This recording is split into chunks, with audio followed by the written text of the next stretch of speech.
And this tree put me into a real panic mode. When we create, we get epiphanies, sometimes. That's part of the beauty of creating. You never know when it's going to happen. It comes in the most unlikeliest of places.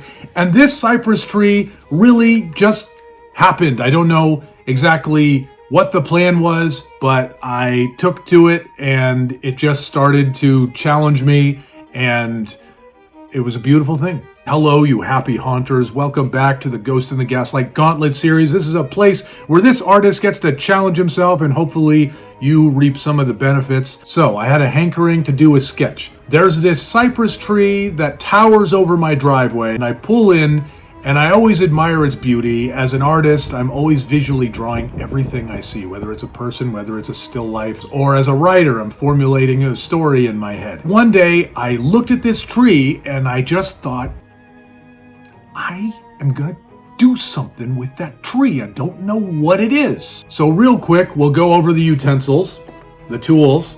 Usually I use this kind of pencil because I like how I can hold it like a brush and it loosens up the wrist. And it's great for maybe the beginning sketches. However, I have lately gotten into this woodless graphite.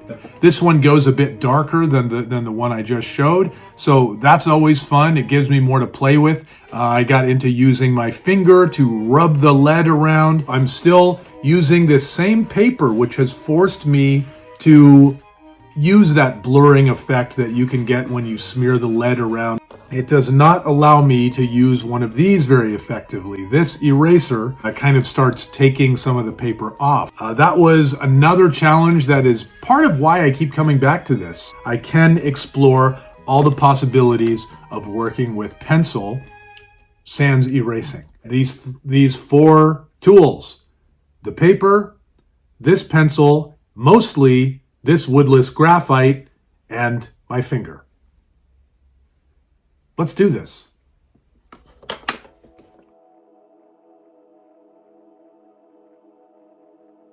I still don't get used to that moment of the blank page.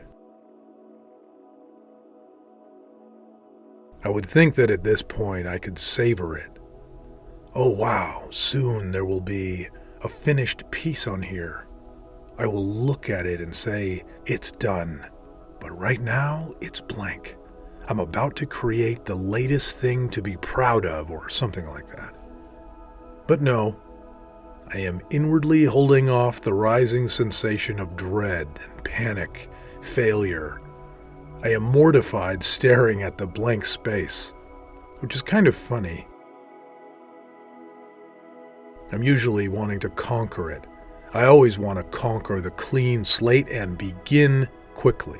I am so used to this state that I am simultaneously cultivating a sense of play, but it's not purely play. In other words, it's exciting.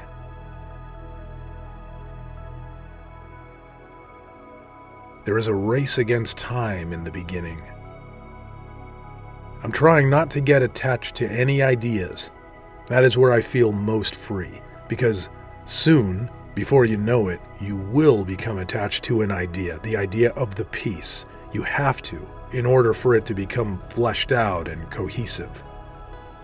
But the longer you can draw out this sense of freedom and play in the outset, example, scouting the width and breadth of the sketch, jumping around, keeping things light and fun, the longer you can do that, the better, the tighter the piece will turn out later.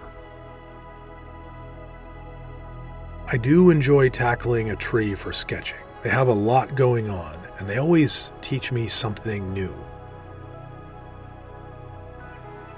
Remember, an object in nature that you take as a reference is a study in light and shadow. Color, when you're doing a color piece, but it is mainly a study of many relationships of objects in space together. Light and shadow can be visual cues or demarcation to work out distances between branches and trunks and leaves, but the main thing is study the relationships of everything.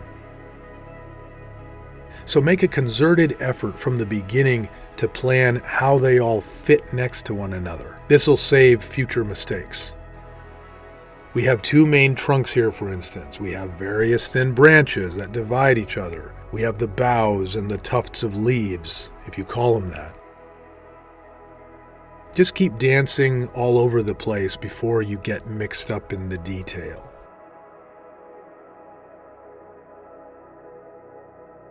I had an urge to do a tree before I started painting my annual mermaids this year, and I looked at this particular tree in my life and I thought, I want to get that on paper. Can I do it?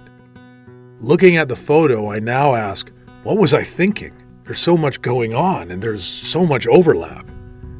It was an intimidating subject to draw. I'm used to seeing a tree that is more simple.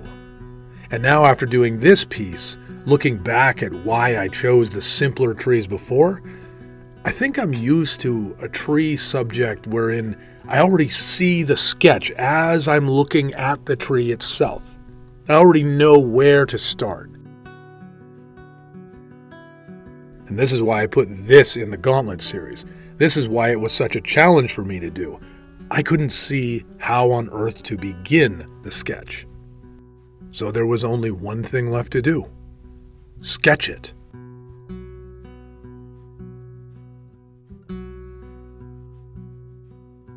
This time, I had no clue where to start and how it was going to look, no idea. Add to that, a cypress tree looks odd. They have a quality of wispy points, and the mass of the strange leaves look like anything but leaves, really. I looked at this and thought, what will happen if I make this? You never know until you try. Now, I look at the picture. Were I to do it again, I know exactly where I would begin. That is a lesson learned. That is a breakthrough in my technique. I think I went in for detail a little sooner than I should have. If I wasn't so scared of the piece, I would not have been in such a hurry to start rendering. I was actually kind of panicked at drawing this tree. So making details early helped me calm down. It gave me a sense of how this tree was going to happen, sooner rather than later. I usually go after deciduous trees in autumn because I'm weary of drawing leafy bunches with pen or pencil. It feels almost like cheating because I can't see a bunch of the tree. I want more of the branches and boughs. I don't know what possessed me to do this tree this time. Plus, to make matters worse, I used the same kind of paper as I did for the cat and the octopus sketches previous. Those of you who saw my octopus video know that I could not use the eraser for this kind of paper. More's the pity. The octopus, though, forced me to use my finger to rub the lead around, and I brought that technique here. I started thinking that perhaps that was how I would get to the cloudy, floating nature of the tree. But it only worked in some instances. I don't know what I was thinking. Cypress leaves are anything but cloudy and soft. They are thick and pointing in jagged diagonals to the sky.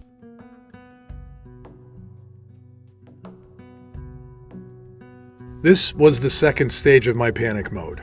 I thought, I have fallen too hard for the detail, and now it's a clashy, overcomplicated mess that has lost its treeness. But I was at the precipice of a new stage.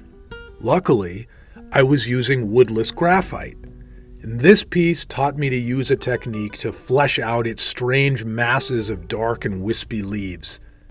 I couldn't help but thinking of the pointed leaves and the point of my pencil.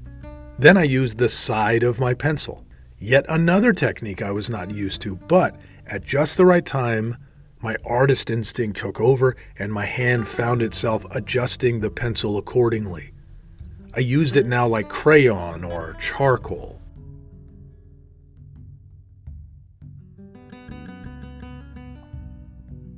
This is when the piece started coming together. It started to look like a giant cypress. Better yet, it started to feel like one.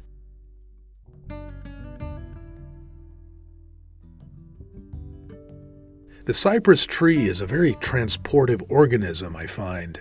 You can stare at one and be swept up in the invisible wind it seems perpetually caught up in.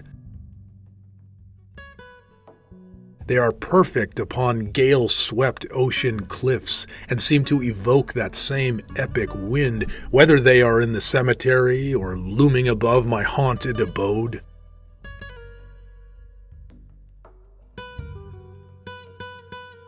A cypress tree seems to enjoy a constant whirlwind of ghosties flying and moaning around it. Stare at one of these and you enter an old priceless piece of Japanese art. It is amazing that the leaves of a cypress can be so replicated into miniature versions in the art of building tiny bonsai trees.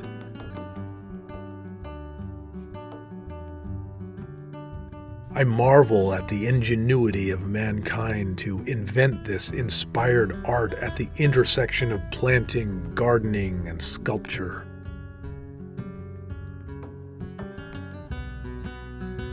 Yet I am even more amazed that Mother Nature grants this art-affirming clue such as the bonsai tree to come and play with her, to celebrate her creations with our own.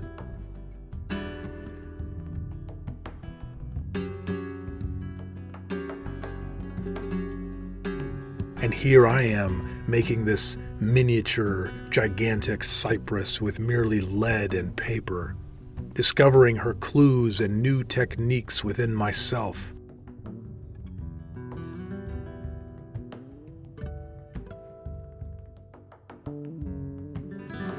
What an adventure it is to observe and take a journey from the eye to the hand, to the pencil point, to the page.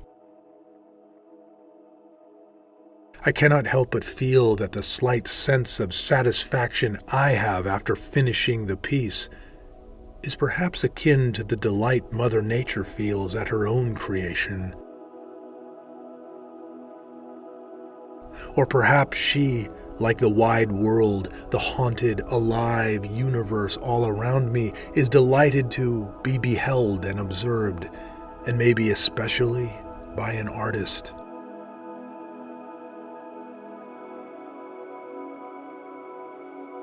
It was satisfying to discover the technique out of necessity and novel to utilize it. Varying my techniques serves to reinvent the process well. Takeaway: if you want to do something and you just aren't sure how it's going to happen, don't bother trying to map it out or to answer the how-to question. Just go and do it.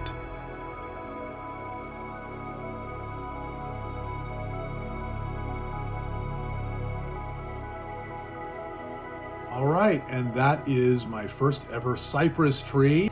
And I hope you enjoyed this video, or maybe it inspires you to step outside, find a tree that is maybe intimidating to draw, see where it takes you. There's nothing like drawing a tree, I must say. I would love to know your thoughts. That always means the world to me to hear what you think. Thank you for all the support. Also, make sure that you're subscribed to the Inbox of Curiosities, which is my ongoing email newsletter. You are automatically eligible to win great stuff from my store, which is pretty magical. You also get to see the latest sketches, new blog posts, new offerings, latest stories, and you can always see what else is on the website at any time, ghostinthegaslight.com. Always new stuff on there. Anyways, I wish you the best on your endeavors. Take care.